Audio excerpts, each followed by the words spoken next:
Ma mère a dit, la famille de ta sœur passera toujours en premier, tu passes toujours en dernier.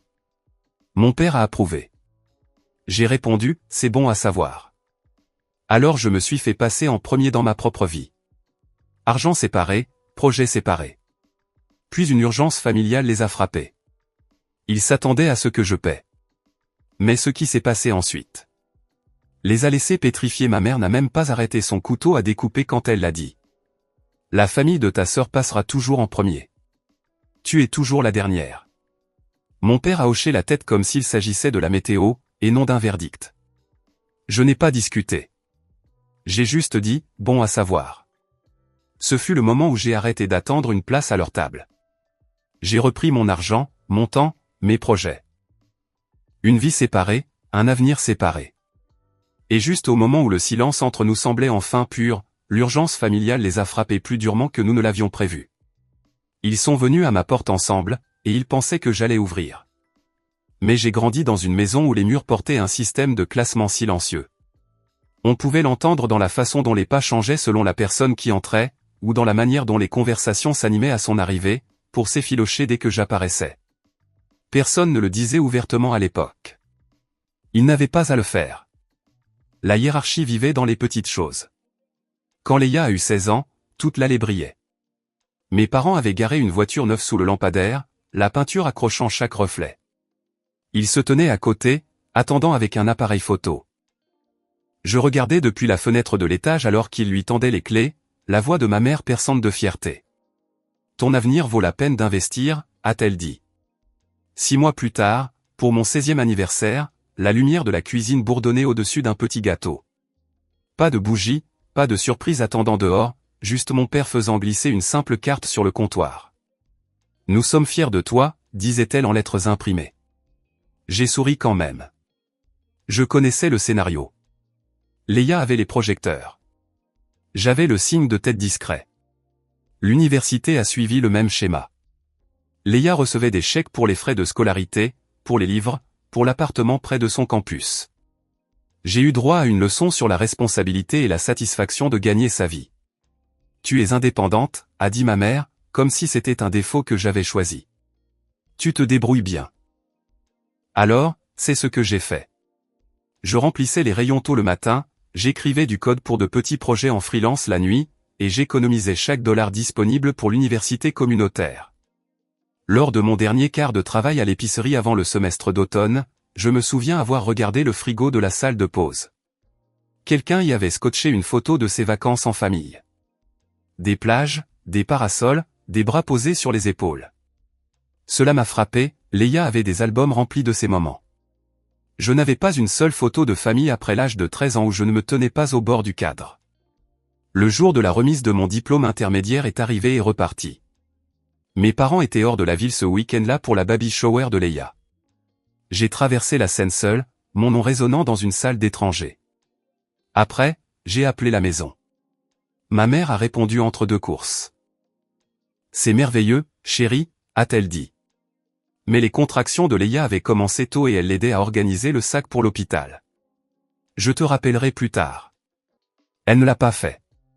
Quand j'ai été transféré dans une université en 4 ans grâce à une bourse partielle, ils ont appelé ça une « petite réussite sympa ». Le mariage de Leia, cependant, fut l'événement de la décennie. Ils marchaient dans la salle de réception comme s'ils l'avaient construite eux-mêmes. Je me tenais près du bar pendant que les parents me disaient quelle chance j'avais d'avoir une sœur avec une vie aussi parfaite, comme si son éclat rejaillissait sur moi d'une manière ou d'une autre. Ce n'était pas le cas. Pas vraiment. Après avoir obtenu mon diplôme d'ingénieur, après les longues nuits, après avoir choisi la survie plutôt que le sommeil plus de fois que je ne pourrais le compter, j'ai attendu de voir si quelqu'un le remarquerait. Ma mère m'a félicité entre 2 verres de jus versés pour le bambin de Leia.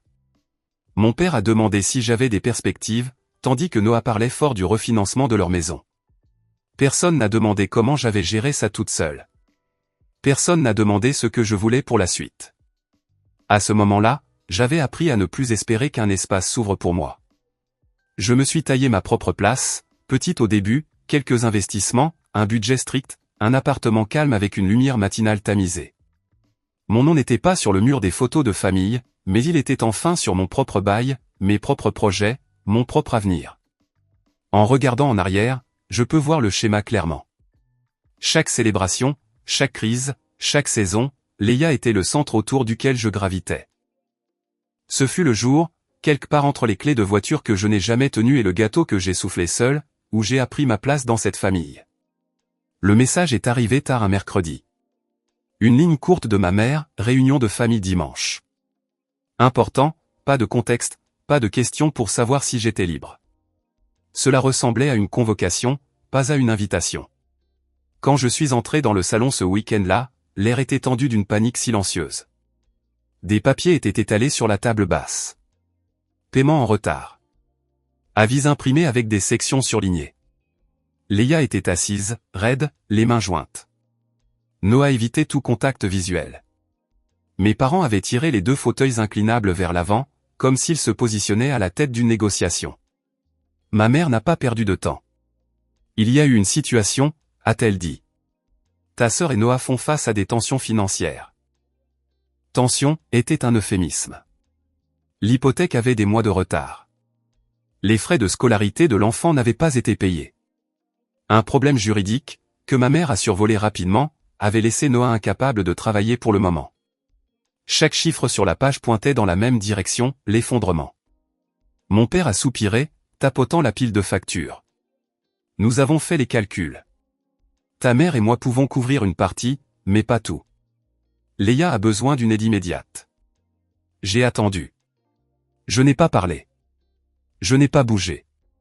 Je voulais voir combien de temps cela prendrait. Pas longtemps du tout. Ma mère s'est penchée en avant. Nous attendons de toi que tu te charges du reste. Tu es célibataire. Tu as un emploi stable et tu ne portes pas les mêmes dépenses. C'est juste logique. C'était là, la vérité silencieuse mise à nu une fois de plus. Léa d'abord, moi en dernier, toujours. Personne n'a demandé si je pouvais me le permettre. Personne n'a demandé si je portais déjà mes propres fardeaux. Personne n'a rien demandé. Ils ont simplement supposé. Mon père a fait glisser une liste imprimée sur la table. C'est ce que nous devons couvrir immédiatement. Rattrapage de l'hypothèque, paiement des frais de scolarité, provision pour frais juridiques, estimation mensuelle. Surligné en jaune, attendu, assigné, à moi. Léa a chuchoté, on a vraiment besoin de toi, Corenza. Comme si le besoin lui-même était une monnaie que je leur devais. La pièce s'est brouillée en contours flous, le tic-tac de l'horloge, le bourdonnement faible du réfrigérateur, le poids des années appuyant sur la même ecchymose. Je n'ai pas discuté. Je n'ai pas expliqué. J'ai juste regardé les chiffres, puis je les ai regardés eux, et j'ai laissé le silence s'installer. Ils s'attendaient à ce que je paie. J'ai seulement dit, j'aurai besoin de 24 heures. Le trajet du retour fut étrangement silencieux. Pas de musique, pas de podcast, juste le ronronnement sourd de ma vieille voiture et l'écho de la voix de ma mère revenant avec une clarté parfaite. Tu es toujours la dernière. Cela avait été dit en passant, jeté à travers une table de dîner comme une serviette. Mais cela vivait profondément dans les murs de notre maison, dans le motif de chaque choix qu'ils avaient jamais fait. Cette vérité s'était enfin exprimée à voix haute. Et maintenant, ils voulaient que je l'oublie parce qu'ils avaient besoin de quelque chose. Je me suis garé, j'ai verrouillé la portière derrière moi, et je me suis tenu dans le calme de mon appartement. Propre, épuré, un endroit construit de mes propres mains, avec mon propre argent, mes propres choix. Pendant des années, j'avais porté leurs attentes, m'adaptant tranquillement sans protestation parce que la résistance semblait inutile. Mais le silence, maintenant, semblait différent, chargé, clair. J'ai ouvert mon ordinateur portable. D'abord les comptes chèques, épargne, portefeuille d'investissement. Les chiffres ne m'ont pas surprise. Je les avais mémorisés comme certaines personnes mémorisent les anniversaires. Des années de dépenses contrôlées, de budget strict, de dépôts automatiques dans des fonds à long terme. Je vivais comme quelqu'un qui s'attendait toujours à ce que le monde l'oublie. Et cette discipline avait construit une fondation dont personne dans ma famille ne soupçonnait l'existence. Mes doigts bougeaient régulièrement. J'ai tout séparé. Nouveaux dossiers, nouvelles étiquettes, personnelles, privées, sécurisées. Puis j'ai sorti les relevés, des mois, puis des années, puis l'archive entière. Je les ai glissés dans un dossier vierge sur mon bureau. Indépendant, c'est ainsi que je l'ai nommé. Cela semblait exact.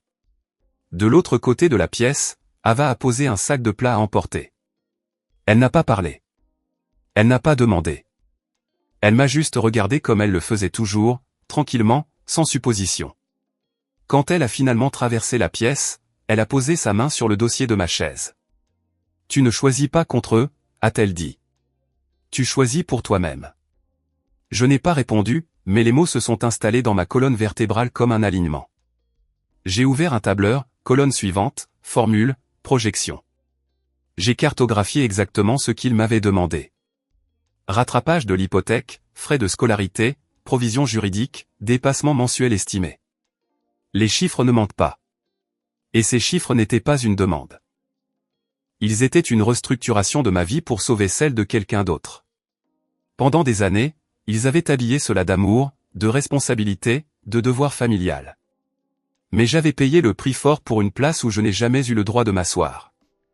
Le curseur clignotait. J'ai ajouté une autre colonne, condition. Si j'aidais, et je n'étais pas sûr de le faire, ce ne serait pas de la manière dont il l'attendait. Pas de charité, pas de sacrifice, pas ce vieux cycle où la douleur était le prix de l'appartenance. J'ai rédigé le cadre lentement, un prêt avec intérêt, un plan de remboursement sur 5 ans, des conseils financiers obligatoires, une thérapie familiale obligatoire. J'ai inclus une reconnaissance écrite du favoritisme que je subissais depuis près de 3 décennies, ainsi qu'une nouvelle structure pour toute demande future, des propositions écrites, des limites claires, aucune culpabilité. Chaque condition était propre, neutre, administrative, rien de vengeur, tout était juste. J'ai imprimé le brouillon et je l'ai mis de côté. Puis j'ai atteint la couche suivante du plan, les limites. J'ai fait défiler mes applications bancaires et j'ai supprimé chaque paiement automatique lié aux dépenses familiales, les vieilles contributions aux vacances, les achats partagés pour les enfants de Leia, un abonnement de streaming que mes parents ne m'avaient jamais remboursé. De petites choses, mais symboliques. Des fuites silencieuses que j'avais autorisées pendant des années. Supprimer. Supprimer. Supprimer. Chaque écran de confirmation ressemblait à une pierre soulevée de ma poitrine. Je suis allé voir mes emails ensuite, j'ai tapé un message court, je l'ai enregistré comme brouillon. Si les choses s'envenimaient, je l'enverrais sans hésitation. Simple, ferme. Je n'assumerai pas la responsabilité de décisions que je n'ai pas prises. Mon appartement était silencieux, à l'exception du doux bourdonnement du chauffage qui se mettait en marche. Ava était assise sur le canapé maintenant, les jambes repliées sous elle, m'observant sans m'interrompre. Il n'y avait pas de pitié dans ses yeux, seulement de la reconnaissance. « Tu as retenu ton souffle toute ta vie », a-t-elle dit doucement. « Ce soir, c'est la première fois que je te vois expirer. » Peut-être qu'elle avait raison. Mes épaules semblaient plus basses, ma mâchoire desserrée. Je suis retourné à la table, j'ai rassemblé les pages imprimées en une pile soignée, et je les ai placées dans un dossier simple. Pas d'étiquette dramatique, pas de marque, juste de l'ordre. J'imaginais la scène de demain, mes parents se penchant en avant, Leia se tordant les mains, Noah répétant ses justifications. Tous supposant que mes 24 heures avaient été passées à trouver un moyen indolore de tout leur donner. Ils n'avaient aucune idée que ce silence n'était pas de la soumission. C'était de la préparation. J'ai fermé le dossier. Je n'étais pas en colère. Plus maintenant. La colère nécessite de l'espoir. L'espoir que quelqu'un vous verra, vous choisira, vous traitera différemment. Je n'espérais plus cela maintenant. Je voulais seulement la vérité, une structure, et une vie qui m'appartenait enfin. La voix d'Ava s'est adoucie. Que se passera-t-il demain? J'ai glissé le dossier dans mon sac. Je leur dis que je ne répare plus ce qu'ils cassent. Ils étaient déjà assis quand je suis arrivé. Même salon, même fauteuils inclinables tirés vers l'avant. Même pile de factures étalées sur la table comme un hôtel construit pour l'urgence. Mais cette fois, quelque chose était différent. Je ne portais pas de culpabilité. Je portais un dossier. Ava marchait à côté de moi, calme, stable. Elle a pris un siège près de la fenêtre. Elle n'était pas là pour argumenter. Elle était là pour témoigner. Ma mère a joint ses mains. Bien, tu es là. On peut tout régler maintenant. Mon père a expiré de soulagement. Nous savions que tu assurerais, Corenza. Leia a fait un sourire tremblant. Nous apprécions vraiment cela. Ils me remerciaient pour une décision que je n'avais pas prise. Je me suis assise, j'ai posé le dossier sur la table et j'ai soulevé la couverture. Relevé bancaire, résumé d'investissement, allocation de retraite, portefeuille à date cible, accord d'option d'achat d'actions, tout soigneusement arrangé. L'atmosphère de la pièce a changé. Ma mère s'est penchée en avant la première, les yeux plissés. Quoi? Qu'est-ce que c'est que tout ça? J'ai fait glisser une page vers elle. Le contexte. Mon père en a saisi une autre, scannant les chiffres. Le bruissement du papier était le seul son. Il s'est figé à mi-chemin. Ce n'était pas juste le solde. C'était la réalisation, soudaine et aiguë, qu'il ne savait rien de ma vie. Chaque supposition, chaque idée de qui j'étais s'effritait entre ses mains. La voix de ma mère est devenue mince. Pourquoi ne nous as-tu jamais dit que tu faisais ça? Eh bien, vous n'avez jamais demandé, ai-je dit. Le silence est tombé, propre et absolu. J'ai sorti le document suivant, les conditions du prêt. Noah s'est penché en avant, les sourcils froncés. Est-ce un contrat? J'ai hoché la tête. Si vous voulez une aide financière, ce ne sera pas un sacrifice aveugle. Ce sera structuré. Ma mère a reculé. Une structure pour la famille. Pour des adultes, ai-je corrigé. Mon père a parcouru la page. Remboursement sur 5 ans, intérêt, versement mensuel, conseil financier. Sa voix s'est brisée sur les derniers mots. C'est la norme, ai-je dit. Si je vous aide, apprenez comment ne plus avoir besoin de moi. Léa me fixait, les yeux grands ouverts, blessée. Tu nous fais signer quelque chose. Nous sommes ta famille. Vous m'avez rendu responsable de vos décisions, ai-je dit calmement. Ceci empêche que cela se reproduise. Noah s'est hérissé. Ça semble juste, ai-je coupé. Ça semble juste. Il s'est tu. J'ai continué. Il y a plus. Je me suis tourné vers mes parents. Vous suivrez une thérapie, pas pour attribuer des blâmes, mais pour comprendre le système dans lequel nous avons tous vécu. Ma mère s'est raidie. Nous ne sommes pas dysfonctionnels. Tu m'as dit que j'étais toujours la dernière, lui ai-je rappelé doucement. C'était le dysfonctionnement qui parlait. Elle a détourné le regard et j'ai ajouté, il y aura une reconnaissance publique. Lors de la prochaine réunion de famille, vous aborderez le favoritisme, le déséquilibre, l'histoire des attentes placées uniquement sur moi. Mon père a secoué la tête. C'est humiliant. C'est honnête, ai-je dit. L'humiliation n'arrive que lorsque la vérité est trop lourde à porter. La pièce s'est resserrée autour de nous, tout le monde soudainement plus petit dans ses chaises. Enfin, j'ai poussé le dernier document vers eux. C'est ce que vous m'avez demandé. Rattrapage de l'hypothèque, frais de scolarité, provision juridique. Ce sont vos chiffres. C'est le coût de vos choix. Les conditions étaient posées ouvertement devant eux, claires, neutres, sans émotion. Ma mère a chuchoté, tu ne nous aideras vraiment pas à moins que nous acceptions cela. J'ai croisé son regard. J'ai dit bon à savoir à Thanksgiving. Je le pensais. Une fois que j'ai compris ma place dans cette famille, j'ai arrêté de me tenir dans l'espace que vous aviez taillé pour moi. Si je suis toujours la dernière ici, alors je dois être la première dans ma propre vie. Personne n'a parlé. J'ai cherché dans le dossier une dernière fois et j'ai placé un stylo sur le contrat. Il a roulé légèrement, puis s'est immobilisé. Vous avez 24 heures, ai-je dit. Le même temps que vous m'avez donné. Mon père a dégluti difficilement. Et si nous disons non? Je me suis levé en soulevant mon sac. Ava s'est levée à côté de moi. Alors j'ai dit, vous gérez vos propres urgences, tout comme j'ai appris à gérer les miennes. J'ai marché vers la porte. Derrière moi, la pièce est restée figée. 6 mois se sont écoulés avant que je ne retourne dans cette maison.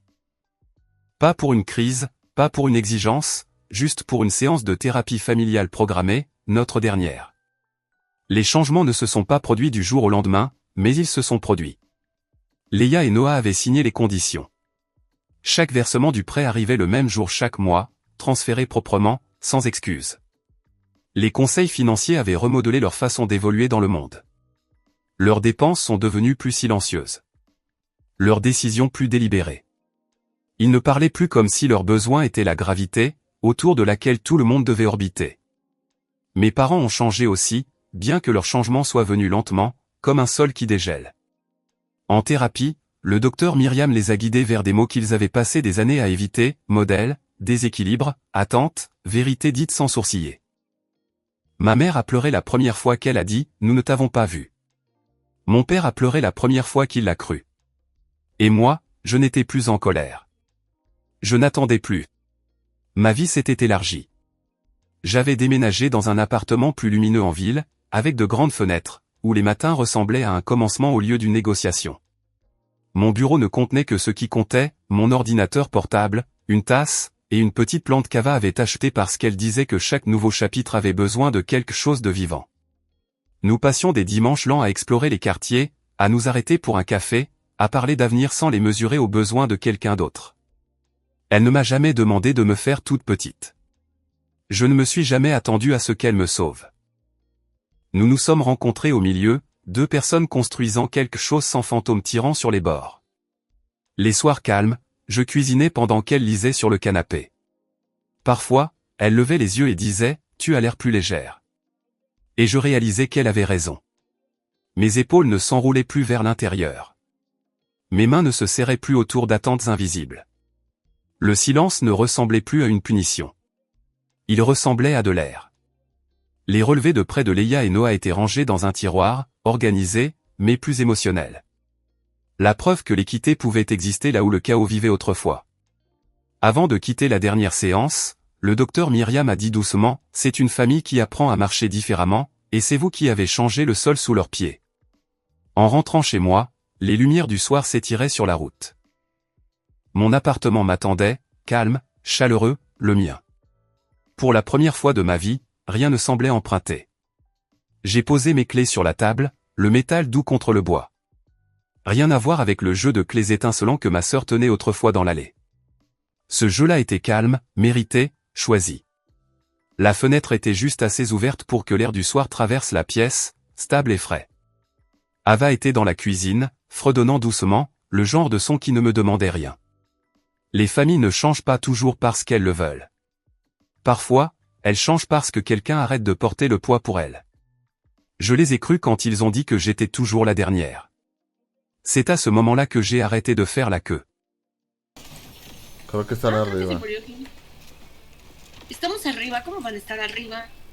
Hay gente que está más arriba. Ah, están abajo, míralos aquí abajo. Ah, pobres perros, no utilizaron. Ah, mira, la chulita ganó. A ver, déjame ver si puedo iniciar la mía. Iniciar rivalidad. Ah, sí pude. Ven por aquí atrás. Ay, están aquí mismo, no mames. Oigan, y se agarraron los. Ah, qué lindo. ¿Ya ganamos tan rápido? No mames. Pues ya. Ay. No, se la ha pelado. Viene más gente, cuidado. ¿Dónde? Toda la cuadra se enteró que grité, no mames. ¿Dónde viene gente? Ah, agarren. Aquí, ¿no ves los pasitos? No. Ahí ya vi.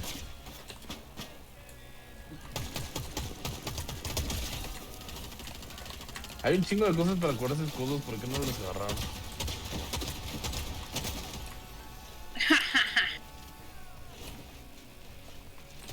Tiene su amix, ¿eh?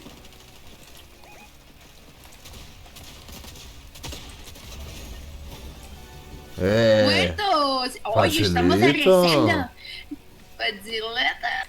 Estamos flipándola. Se dieron ¿Qué es cuenta eso? de que no valíamos y nos volvieron a bajar de categoría. Nos metieron bots. Escucho muchos balazos cerca, ¿qué rollo? No sé, la Chol se está agarrando a vergazos a... No, es Medina, le vale madre. Déjale, robo la muerte. Quisieras. Sí. No tenían nada. Iban llegando, pobrecitos. Ah, todo menso. ¿Para qué viene a matarse? No, hombre, comienzo. ¿Para que Ah, no, llega? está allá donde está la Chuls. ¡Chuls! Sí, ¿yo qué? Voy. Venga. ¿Qué es eso? ¿Qué es eso? Una nube también que te necesité. cubra el escudo. Jimmy, tómate eso. Sí, ¿Cómo cúbrete toma? esos. Cómetelo sin orillas.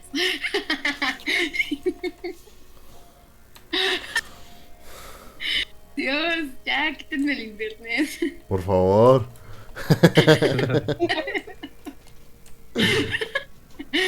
Ya voy a llorar. Ay, Dios. Ay, hace rato hubieras visto, me lo dije bien feo. Se la escuchó hacer muy berrinche. Ah, sí, me gritó, casi lloraba, güey. Es que, ay, es que están los vecinos, ¿no? Las vecinas son de esas tipas que cada fin de semana tienen un regazo. Pues ya Ok. sabes, ¿no? Gente que le vale. Naca de rancho, pedo. así, bien cabrón. Sí, gente naca, maldita sea, porque vivo en un rancho. Entonces, hay un vato, uno nuevo, uno que viene acá por el culillo de la morra, porque hasta eso tienen vatos cada cierto tiempo. A eso se dedican, ¿sabes? Venden culillo. Entonces, el vato está aquí bien pinchis, ¿cómo se dice? Bien... se quiere sentir la verga el pendejo y tiene su pinche sumo cuñado con su pinche música hasta la chingada. Entonces yo le salí y les dije que si por favor le podían bajar un poquito. Y al principio dijeron, no, sí está bien. No les dije que quitaran la música ni nada, o sea, solo que le bajaran un poquito porque las ventanas me retumbaban. Y ya Ajá. le bajaron y después la otra pinche gorrilla, la que ¿Quién es juega la que vende contigo, el culo, hombre? agarra César. y dice, Creo que es la primera vez que tú la ves pinche morra que estando ahí juego con arriba. él. Y ya le volvieron a subir. Y yo volví a ir, les dije, oye, por favor, te estoy diciendo que pues estoy en una llamada importante. Puedes bajarle un poco, no te estoy diciendo que quites la música, pero, o sea, no mames, ¿qué pedo? Y la morra, ¿por qué? Gritando acá de un lado de mi ventana. Y yo le dije, ¿y por qué no bajas a escuchar la música allá abajo? Dice, pues si estoy en mi casa. Y yo ¿y? ¿No puedes bajarle un poco al volumen? Bien pinche enojada yo. Y el otro güey, el pinche que se quiere coger a la morra, me dijo, ay, pues estamos en la calle. Y yo, ¿y qué? ¿Y qué que estés en la calle? Y es bien tarde, respeta, oye, o no tienes valores. Y el vato Un carro. ya no dijo nada. Y la morrilla estaba, ay, ay. Y ya, haz de cuenta que ya no, yo me metí bien encabronada. Porque le subieron más y empezaron a poner sus pinches canciones pedorras. Y ya me Y que me senté con gritan, César. Y me senté con César y yo, ya no mames, César, estoy cansada. Pinche gente maldita, estúpida, tercermundista, pendeja, idiota, malnacida, basura. Le dije, sí, le dije.